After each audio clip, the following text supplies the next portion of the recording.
بسم اللہ الرحمن الرحیم اللہم صلی علی سیدنا مولانا محمد بارک وسلم صلاۃ و سلام علیک یا رسول اللہ صلی اللہ تعالی علیہ وآلہ وسلم۔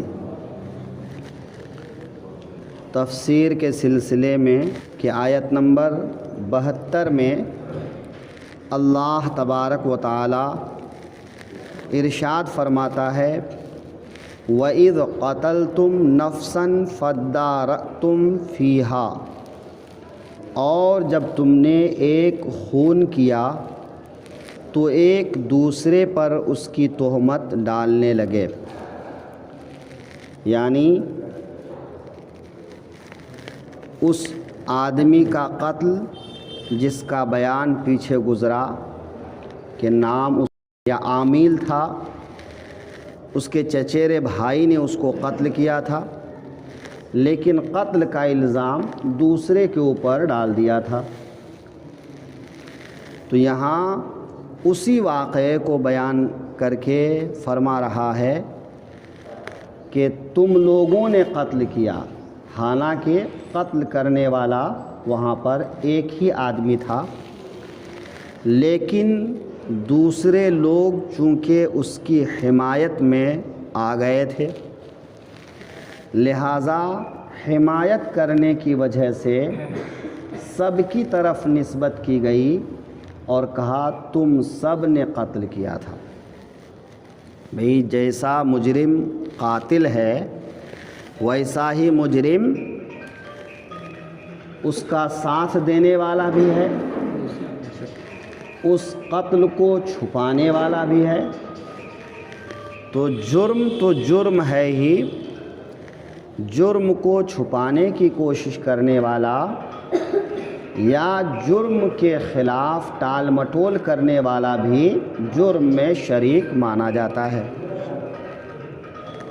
لہٰذا جو ہے کہا گیا کہ تم سب نے جب قتل کیا، نفساً، نفس کے معنی جان کے ہوتا ہے، روح کے بھی ہوتا ہے، لیکن یہاں مراد جان کہ نفس سے مراد یہاں پر جان لیا، چونکہ قتل اگرچہ بدن پر ہوتا ہے لیکن جان کا بدن سے تعلق ہوتا ہے اور بدن کا جان سے، کہ اگر جان نہ رہے تو بدن کسی کام کا نہیں رہتا ہے۔ اسی لیے اگرچہ ہتھیار جسم پہ چلتا ہے لیکن قتل کی نسبت جو ہے جان کی طرف کی گئی کہ تم نے ایک جان کو قتل کیا۔ روح کا ذکر اس لیے نہیں کیا کہ روح کبھی مرتی نہیں ہے، ہاں اس کا ٹھکانہ بدل جاتا ہے کہ جب تک انسان زندہ ہے روح جسم کے اندر ہے، اور جیسے ہی انسان مرتا ہے تو اگر ایمان والا ہے تو اس کے عمل کے لحاظ سے اس کی قبر سے لے کے اعلیٰ علیین تک کہ جیسا اس کا عمل ہوگا ویسا اس کی روح کو مرتبہ حاصل ہوگا، اور پھر اسی مرتبے کے مطابق روح وہاں پر رہتی ہے۔ کافر ہے تو اس کے مرگھٹ پر، اس کے شمشان پر، تحت الثری تک، لیکن روح کا جسم کے ساتھ میں تعلق رہتا ہے، اور اسی تعلق کی وجہ سے جو ہے انسان کو جو ثواب ملتا ہے یا عذاب ملتا ہے اس کا احساس ہوتا ہے۔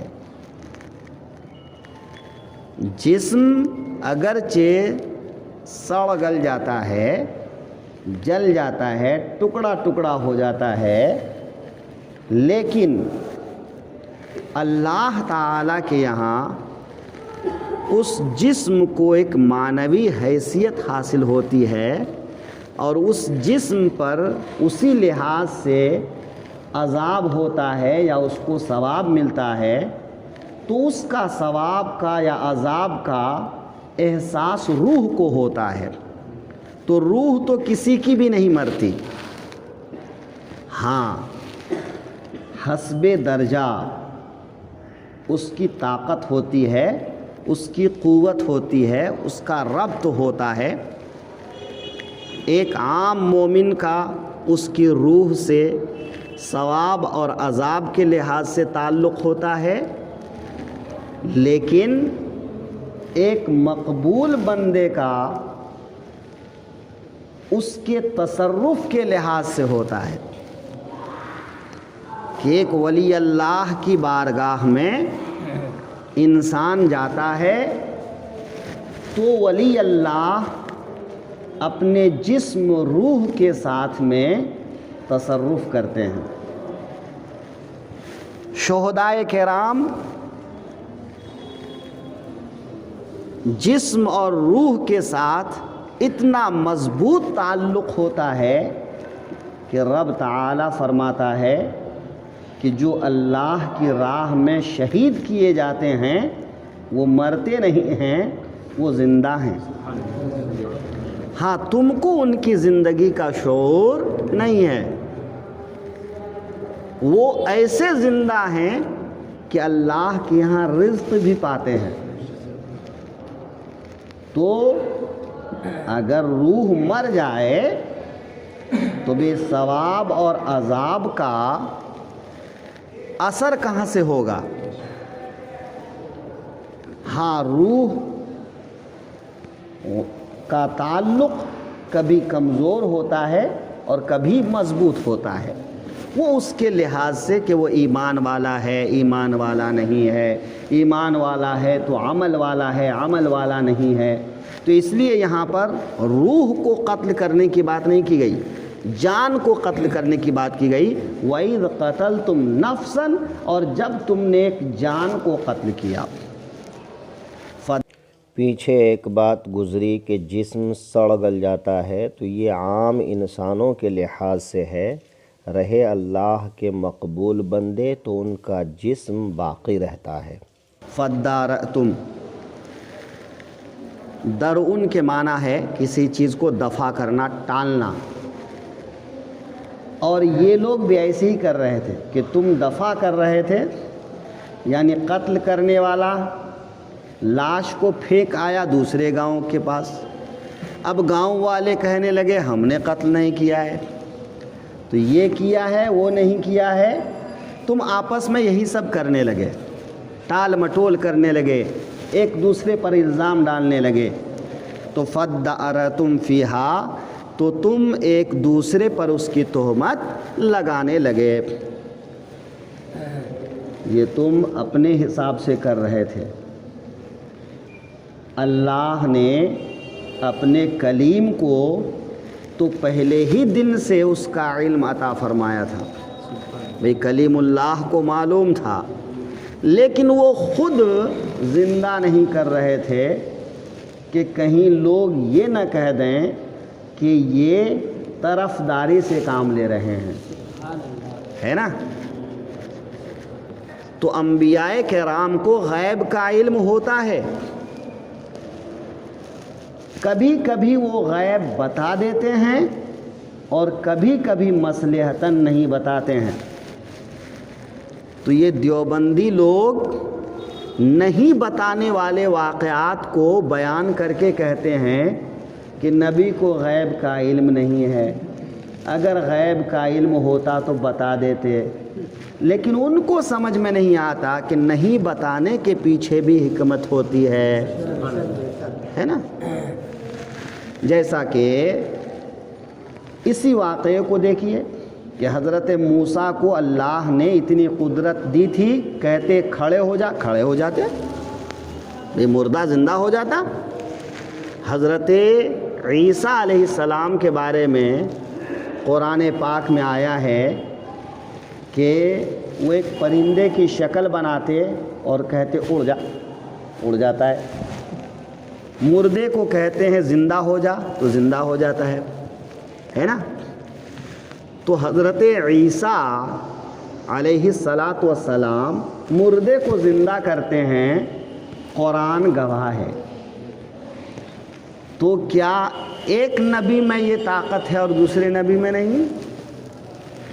بھئی جو رب تعالی حضرت عیسیٰ کو یہ قدرت دیا ہے، وہی رب تعالی حضرت موسیٰ کو بھی تو قوت اور قدرت عطا فرمایا ہے۔ لیکن حضرت موسیٰ نے مصلحتاً نہیں کہا کہ اٹھ جاؤ بتا دو تمہارا قاتل کون ہے، ورنہ نبی کا اشارہ ملتے ہوئی جو ہے وہ زندہ ہو جاتا۔ لیکن لوگ کیا کہتے، اے موسیٰ آپ نے طرفداری کی، آپ نے یہ کیا، آپ نے وہ کیا، جیسا کہ قوم کا مزاج ہوتا ہے۔ ہمارے آقا صلی اللہ علیہ وسلم بہت سے واقعات میں غیب کی خبر دیے، بہت سے واقعات میں جو ہے مصلحتاً آپ خاموش رہے، انتظار کرتے رہے کہ اس بارے میں اللہ ہی بیان فرمائے گا۔ اس کی ایک مثال مثلاً حضرت عائشہ کا واقعہ ہے، اور اس واقعہ کو دیوبندی لوگ بہت اچھالتے ہیں۔ حضرت عائشہ پر کچھ منافقین نے تہمت لگایا، تو اس تہمت کو حضور نے خود سے دفع نہیں فرمایا کہ نہیں میری بیوی پر یہ الزام غلط ہے۔ اگر حضور ایسا فرماتے تو منافقین کو کہنے کا اور موقع ملتا کہ اپنے گھر کی بات ہے تو صفائی دینے کھڑے ہو گئے، حالانکہ میرے آقا کو علم تھا کہ حضرت عائشہ پاک ہیں، پارسا ہیں، پاکیزہ ہیں، لیکن انتظار فرماتے رہے کہ میں ان کی پاک دامنی بیان کروں گا تو لوگوں کو اعتراض کا موقع ملے گا، لیکن جب میرا رب ان کی پاک دامنی بیان فرمائے گا تو رہتی دنیا تک قرآن پڑھنے والا ان کی پاک دامنی کی گواہی دے گا۔ تو سورہ نور کی 18 آیتیں حضرت عائشہ کی پاک دامنی اور پارسائی کی گواہی میں اللہ نے اتار دی۔ حضرت یوسف علیہ السلام پر عزیز مصر کی بیوی نے الزام لگایا۔ اللہ قادر تھا کہ کسی ذریعے سے بھی حضرت یوسف کی پاک دامنی بیان کر دیتا، حضرت یوسف سے کچھ ایسا صادر ہو جاتا، ظاہر ہو جاتا، لیکن اللہ تعالیٰ نے وہاں پر وحی کی کہ یوسف اس دودھ پیتے بچے سے گواہی دلوانا ہے، شیرخوار بچے سے گواہی دلوانا ہے، تاکہ لوگ تم پر انگلی نہ اٹھا سکے کہ تم نے جادو کیا، یہ کیا، وہ کیا، جیسا کہ منکرین کا طریقہ ہوتا ہے۔ لہٰذا اللہ نے دودھ پیتے بچے کو زبان عطا فرما دیا، اور اس نے کہا کہ دیکھو اگر یوسف کی قمیص آگے سے پھٹی ہے تو قصوروار وہ ہیں، اور پیچھے سے پھٹی ہے تو قصوروار زلیخا ہیں۔ تو دیکھا تو کپڑا کہاں سے پھٹا تھا؟ پیچھے سے پھٹا تھا، آگے سے نہیں پھٹا تھا۔ تو اللہ تعالی فرماتا ہے واللہ مخرج ما کنتم تکتمون، تم لوگ جو چھپا رہے تھے اللہ اس کو ظاہر فرمانے والا ہے۔ اس کی نسبت اللہ نے اپنی طرف کر لی کہ یہ گائے ذبح کرنا، کسی جز کا اس سے مارنا، یہ تو ایک ذریعہ ہے، اصل میں تو اللہ تعالی ہے جو ظاہر فرمانے والا ہے، بتانے والا ہے۔ تو اللہ تعالیٰ نے اس کو اپنی طرف نسبت کیا ہے نا، کہ ہر چیز اللہ کے حکم سے ہی ہوتی ہے نا، ورنہ گائے کی زبان میں کہاں سے تاثیر ہے۔ لیکن حضرت موسیٰ کا معجزہ، اللہ کا حکم، اور اس ذریعے سے لوگوں کو اطمینان دلانا، لیکن یہ سب کے پیچھے مؤثر حقیقی کون ہے؟ اللہ تعالیٰ۔ تو فرمایا واللہ مخرج ما کنتم تکتمون، اللہ تعالیٰ اس کو ظاہر فرمانے والا ہے جس کو تم لوگ چھپا رہے ہو۔ فَقُلْنَا اضْرِبُوهُ بِبَعْضِهَا، تو ہم نے کہا اس مقتول کو اس گائے کا ایک ٹکڑا مارو۔ بعض کہتے ہیں آدھے سے کم حصے پر بعض کا اطلاق ہوتا ہے، تو اس کے بعض حصے سے گوشت کا کوئی بھی ٹکڑا مارو۔ مفسرین بیان فرماتے ہیں کہ یا تو زبان یا پھر دم، ان دونوں میں سے کسی ایک سے مارا تو وہ قاتل زندہ ہو گیا۔ زندہ ہو کے اس نے اپنے چچا زاد بھائی کی طرف اشارہ کیا، اور اسی وقت اس نے حضرت موسیٰ علیہ السلام کے سامنے اپنا گناہ قبول بھی کیا، اور پھر حضرت موسیٰ نے قصاص کا حکم دیا اور وراثت سے اس کو محروم کر دیا۔ تو جس دولت کے لیے اس نے یہ جرم کیا تھا وہ دولت بھی نہیں ملی اور جان کے بدلے جان بھی گئی۔ اور یہ قاعدہ باقی رہا کہ اگر کوئی وارث اپنے مورث کو قتل کرتا ہے تو مورث کی وراثت سے محروم ہو جائے گا۔ اگر کوئی وارث اپنے مورث کو قتل کر دیتا ہے تو وہ وراثت سے محروم رہ جائے گا، ہے نا۔ کذالک یحیی اللہ الموتى، اللہ یوں ہی مردے جلائے گا۔ اگرچہ وہ لوگ مرنے کے بعد زندہ ہونے کا اقرار کرتے تھے، لیکن مشاہدہ کرا کے بتایا۔ اب تک صرف رسولوں کے بتانے سے علم تھا، اور اب ان لوگوں نے مردے کو زندہ ہوتے سامنے دیکھا، اپنی آنکھوں سے دیکھا، تو اللہ تعالیٰ نے فرمایا اپنی آنکھوں سے تم نے دیکھ لیا، ایسے ہی اللہ مردوں کو زندہ فرمائے گا۔ وَيُرِيكُمْ آيَاتِهِ، اور تم لوگوں کو اپنی نشانیاں دکھائے گا۔ کہ یہ اللہ کی نشانی ہے کہ دنیا میں ہی تمہاری نظروں کے سامنے مردے کو زندہ کر کے تم کو دکھایا، تو اللہ کی نشانیوں میں سے ایک نشانی تم کو دکھاتا ہے اور دکھایا ہے۔ لعلکم تعقلون، کہیں تمہیں عقل ہو کہ اب تو عقل استعمال کرو، اب تو سوچو غور کرو کہ جو رب یہ سب کرنے پر قادر ہے وہی اس بات کے لائق ہے کہ عبادت کی جائے، وہی معبود برحق ہے، وہی تمہارا پالنہار ہے، اس کا کسی کو شریک نہ ٹھہراؤ، اس پر ایمان لے آؤ، اس کی عبادت کرو، وہ وحدہ لا شریک ہے، اس کی توحید کی گواہی دو۔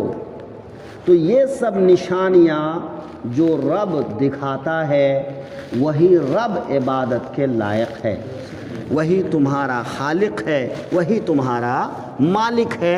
اپنی عقل کا استعمال کرو اور اسی پر ایمان لے آؤ۔